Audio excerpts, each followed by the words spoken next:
All right, rolling in 5, 4, 3, 2, 1. We are here on another episode of Address It. I got an important guy across from me, a guy that I respect doing some good work in the community, and I'm happy to have you here. Can you just... Malik Rucker. Malik, what you doing though? You got some stuff going on. Yeah. What I've heard V3. That's what I'm here to talk to you about. V3. What is that? V3 stands for Victory in 3. We are an organization that is developing a community space, a community hub for our immediate community in North Minneapolis to be active, to be healthy. Started out back in 07 as a swim team and triathlon team. Seen a lot of success with that, but we noticed there was a lack of infrastructure in North Minneapolis for our community to be active, be healthy, have our own spaces, and more spaces to be proud of. What'd you say it stand for again? Victory in 3. Victory in 3. Yeah. Okay. So y'all started out swim team. Yeah. So was it always over north? Yeah, we used to swim out of the YMCA on Broadway. Okay. So we had a bunch of families and kids that did the swim team with us. We then transitioned to being a triathlon team, and we used to travel around the nation, doing these non-traditional sports that, they say black people don't do. And, we was there with the mountain bike, the free bike, you know what I'm saying? They was having them $2,000, $3,000 bikes we was competing against, even the swimsuits. We had on shorts and swim trunks, and they had on the tech fits, essentially. So the more expensive stuff? The more expensive stuff. Yeah. But, we was competing. Was you competing? I didn't compete, personally. Okay. Where swimming come from, though? Why swimming? So our founder used to be a swim coach at the Y. Okay. And the YMCA was trying to kind of extend their swim program into some competitions and competing. So then we worked kind of around that and started V3. So is V3 going to be like a facility just for swimming? Like what's the facility going to look like? How is that? Man, I'm calling it a hub because there's going to be so much involved. So swimming is one piece, but we'll be a full fitness center. So it'll be a membership model. Okay. You could swipe in, you could work out. We got a cafe, we got 3 pools, 4 courts, drop-in childcare for members that need that assistance during their workout, or if they want to drop their kid off while another one's in swim lessons. And then we got a bunch of community spaces and out-of-school classroom spaces for our youth. So what's your exact role in V3? So I wear a lot of different hats, but technically my role is the Director of Community Engagement and Partnerships. Okay. And what that look like is just engaging with community, empowering the community, their voices, making sure that we're building what the community wants and they have input on that. And that's from the design, but also the programming aspect of it. And then getting the brand awareness out there. And then partnerships, I'm doing partnerships with corporations, other nonprofits, community members, and government. How big is it expected to be, though? 120,000 square feet. It's a $70 million project. Is that like lifetime? About size-wise, I'm saying? Like a lifetime? It's probably something similar. Lifetimes come in different sizes, but it's probably something similar. Big, as far as size. Yeah, big. It's big. I mean, anytime you're talking about 3 pools and an Olympic pool at 4 courts, that's a lot of land. So what is this? How was this funded?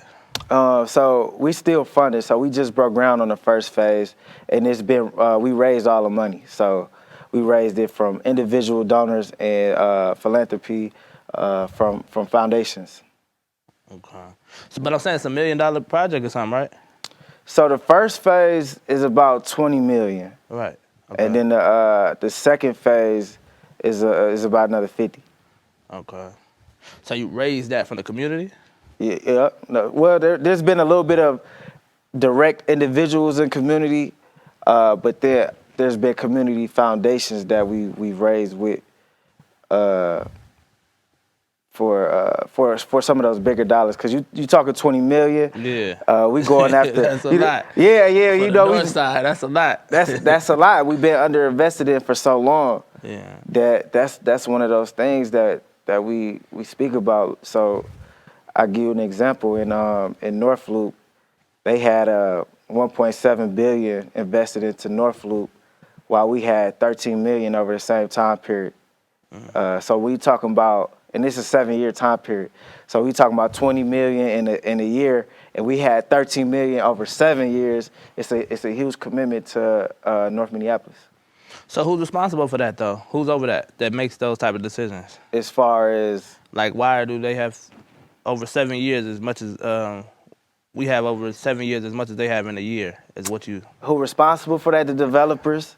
They develop North Loop. You know, it's hot. It's up and coming area. The developers want to build there, but you know, we historically have had lack of access to capital to be able to get to that type of development. So I guess that's what I'm saying. What is different now? Like, how are you able to raise that money? What's the pitch? What ways are you able to raise 70 million? So we ain't at 70 yet. We still raising, but I think just having a vision and leadership that people can get behind is what helped us tremendously. People wanting to be a part of what we got going on, and noticing, okay, there has been a lack of investment. I mean, you know, I can't really even think of too many spaces that we have similar to what we're building with the V3 Center. Yeah. So when you think about that, I think people are starting to notice and have seen that we've been underinvested in this area with the infrastructure. So it's focused on health, this health and what, eating, physical. Yeah. Health and wellness, holistic. We're taking a holistic approach. So we'll have on-site mental health resources. We'll do some mindfulness. We got the fitness center where people will be able to be physically active. We got the cafe where we'll be doing healthy food options. Right. So it's. That's what I'm saying. It sounds like Lifetime. Right? Yeah. It sounds like that type of, you know. It's like a Lifetime. Which is good as well. Yeah. I say this: Lifetime ain't for us. Right. Okay. And I say it like that. Lifetime is really geared to that professional, and they got their target market, which a lot of times we fall out of. So we creating that space for us. It's gonna be built by us, ran by us. So what type of turnaround time before it's open?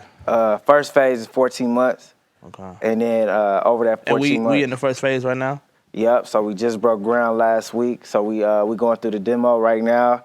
So we got a current building at 701 Plymouth Avenue in that intersection of Plymouth and Lindale, which is it's an old book bindery, and it's about 60,000 square foot. So we gonna knock that down and then officially break ground on the phase one in the next couple of weeks. Okay. So it's still a couple years out? Yeah. So the first phase would be 14 months, and then the second phase would be about 18 months once we get the funding. Okay. So it's really dependent on the funding. So if you got that cash, v3sports.org. How do you so you go there to donate? Yeah, you could donate v3sports.org. Anybody that's interested, you could just personally hit me up. You can email me. I'm on all social platforms, Malik Rucker. I'm willing to talk. If you got suggestions and opportunities that you might be in business, or you got suggestions of spaces and places we need to have in this facility, let me know. I'm all ears. That's a part of why V3 is special, because we really want that community voice. So how big is the team, or how big will the team be? We'll have 100 plus full-time, part-time jobs. Okay. The team right now, we got about 4 people on full-time, but we got a overall team of 20 plus with consultants and part-time folks. So it's a pretty solid team. We got, our lead architect is Keon Blossom Game, who went to North High School. We working with Tri Construction, Classic Lake on the New Market Tax Credits, which is led by Kyle Walton, a Northsider. So we got a pretty broad team when you look at the entire team. So it's gonna bring a lot of jobs to the community, though. Yeah. You say 100? 100 plus. Full-time, part-time, that's every day, but 300, 500 construction jobs as well. Is that gonna be for the kids, or what? Is that gonna be directed to North community individuals, or? Yeah. We gonna do our best to fill those jobs in our community, because one thing about North Minneapolis, a lot of people don't have careers in North Minneapolis where they live. They go out to wherever they got to go to get that money. But a part of what we're doing is creating that economic mobility right in our community. And the economic impact will be a regional destination. We'll be, you know how it is on a basketball tip, where we was going to Eden Prairie's and Hopkins and Jefferson's to go hoop and have tournaments, and we was the best team.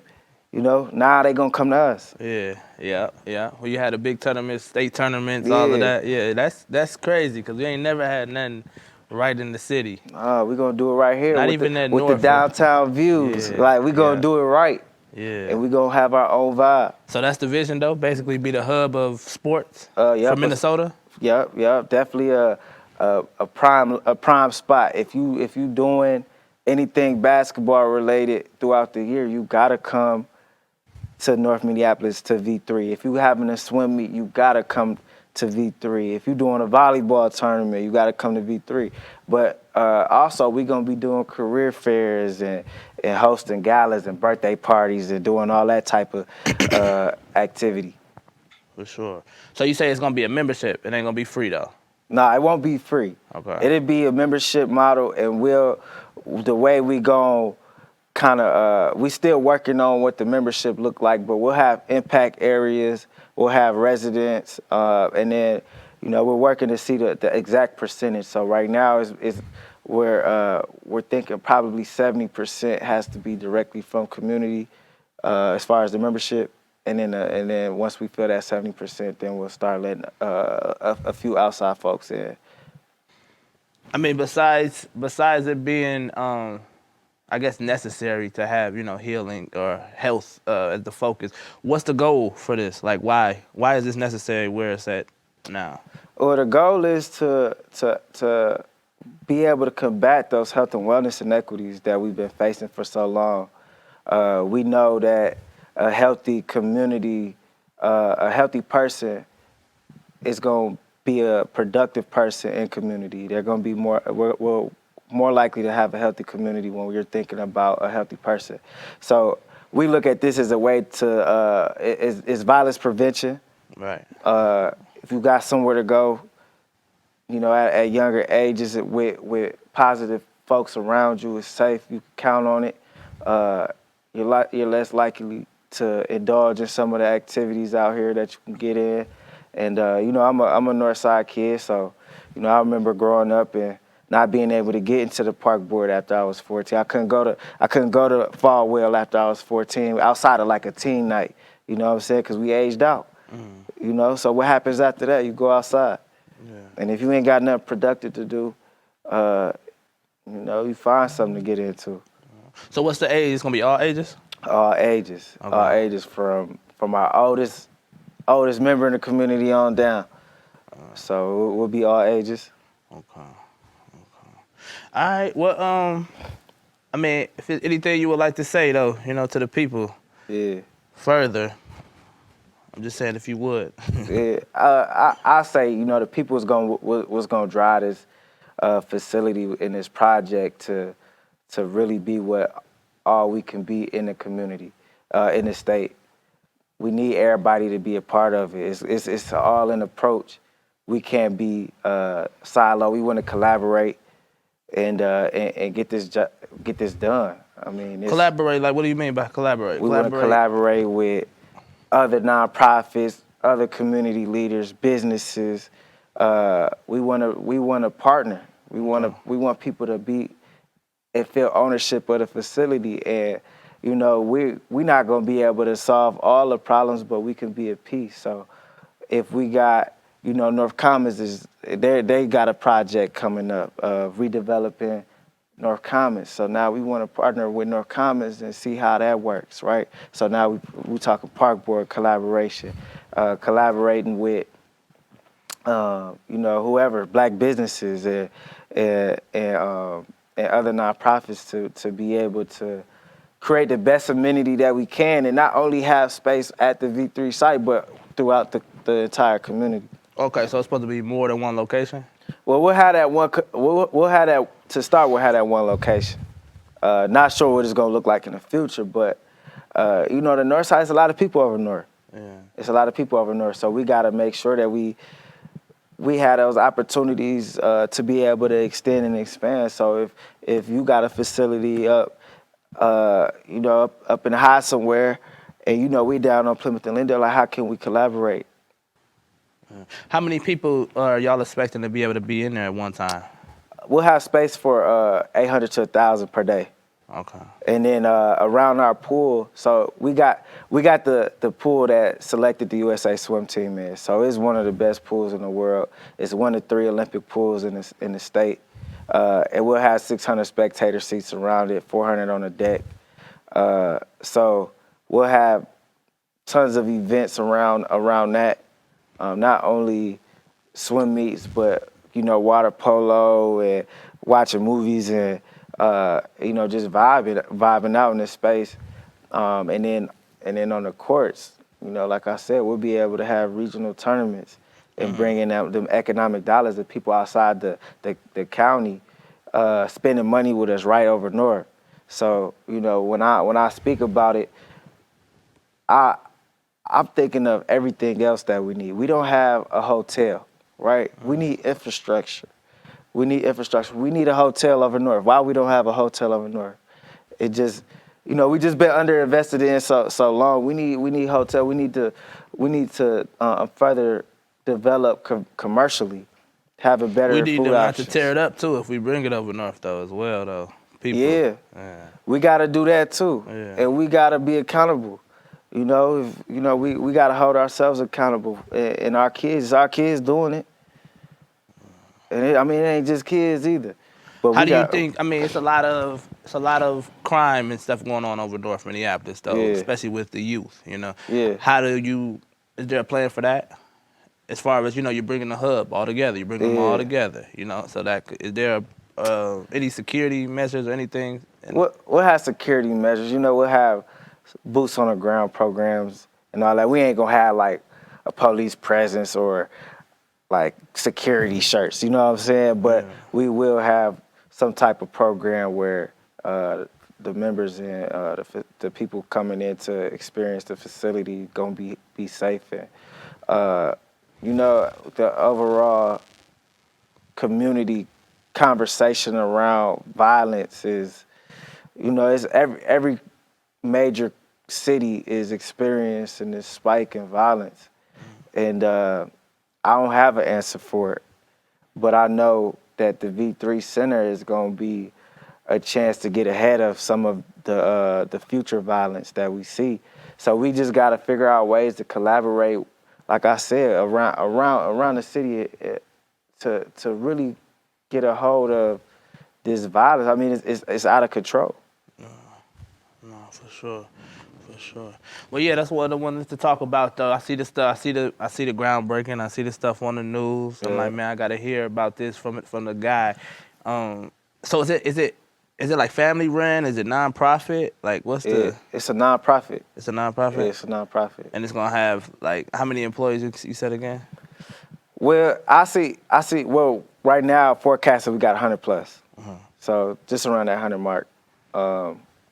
Long term, I'm sure it'll grow.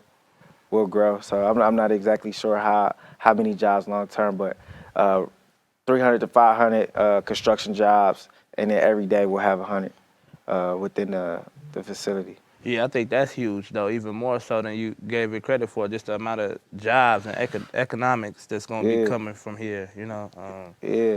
After school programs, you know, like you say, construction, you know, those careers.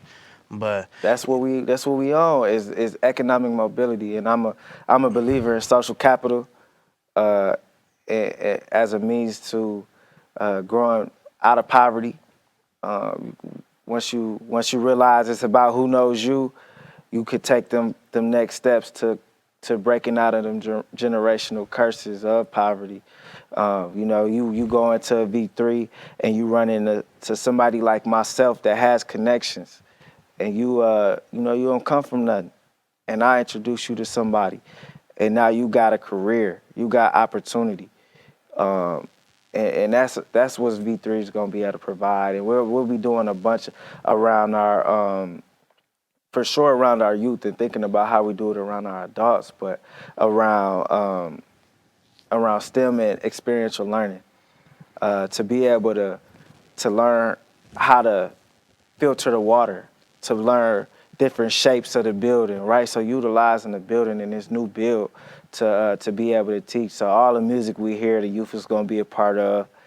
The basketball tournaments and the swim meets are going to be, all the digital content is going to come from our youth. So really utilizing our youth to make some money and to be able to try out different careers and avenues to see potentially what they want to do long term. So we got any good swimmers? Over north? Yeah. Yeah, we got a few. I can't name them. I can't name them off the top, but we definitely got a few. And a lot of the best swimmers out of Minnesota used to swim at Ascension. You would never know. Right there at Ascension, the University of Minnesota used to swim at Ascension. So we got a history of talented swimmers, but you got like the Simone Manuels and I can't remember the other lady's name, but Olympic swimmers that look like our young girls and our young boys that they'll be able to track down once they see they records on our walls. What's your background though? Did you go to school for this stuff? Your position? Yeah, a little bit. So I played sports all the way through. So I went to college, but I was there to play sports for real. So they like, go ahead, go do sport management. So I did the sport management thing, and I kind of. It was one of the things, like I was kind of just there. I wasn't really like all the way engaged with it, but I definitely learned some. Let me ask this: When did this vision come about? So this vision came about in about 2017. So this was before me. So our founder and founding director came up with this in about 2017. Okay. Yeah. So, I mean, I did go to school for it. Yeah. More of the story, I went and got my sport management degree from Western Michigan University, and then I started working for the Twins, and then I ended up going back to school and got my MBA at the University of North Texas, and my concentration was in sport entertainment. And that's when I started taking serious, like, because, a lot of people, we think we just on the court or we on the field, right? But we ain't thinking about who operating this. And all that goes into it. Once I found you can make NFL money without having to tackle nobody, I started to pivot a little bit. You can make more than NFL money. Exactly. You can make it. It's no ceiling when you do it your way. You see what I'm saying? So that's how I got into the sport entertainment. But that's where I see myself long term in sport entertainment. So you said we in phase 1 right now. We got 14 months for phase 1 about, so we still got a ways to go, but we coming. It's gonna come quick. I mean, 14 months and you building out a team.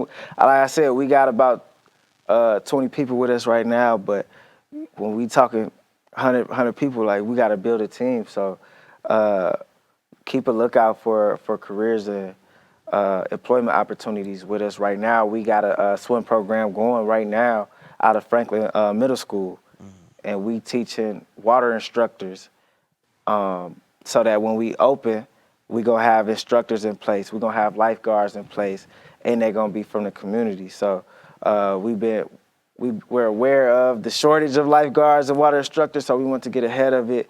And then once you look at drowning rates, once you notice that black people are more likely to drown with a white lifeguard versus a black lifeguard, it was important for us to get a curriculum that's Why is trauma that? informed. Hey, I wish I could tell you. That's a study? Yeah, it's a study. It's a study. I mean, I wonder how they even determine that. it's just unconscious bias. It's once they drownings and they studying who was the lifeguards and who drowned, and they put the numbers together behind it, then you come up with those with them inequities and them disparities. Well, I appreciate you though. Let us know how we can promote. Let us know how we can spread the word and just we want to be a resource as well. You know, we from in the community and we see what you're doing and we appreciate what you're doing and it's necessary.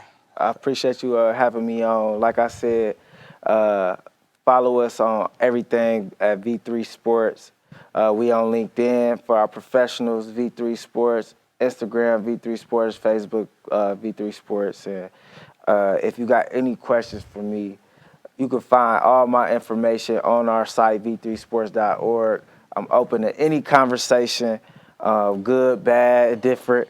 Let's make this as a space for our community to thrive and to further extend our excellence. For sure. Appreciate you. Yeah.